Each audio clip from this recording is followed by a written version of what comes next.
Hi everyone, I'm Jessie. Welcome back to Houston.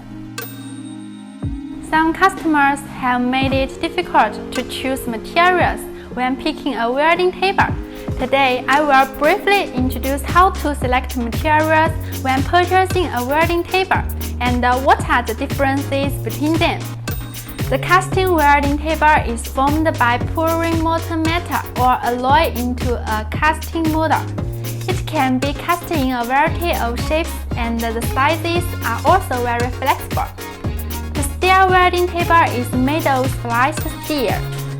After processing, it has excellent properties such as high strength, high surface hardness, good ductility, high temperature resistance, and so on.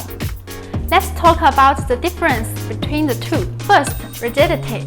The material used for steel table is generally carbon steel, and its elastic motors and mechanical properties are greatly superior to the cast iron material used for casting table. Although the tensile stress of steel parts is lower than that of castings, the steel parts can also ensure the static geometric accuracy of them. Second, vibration absorption.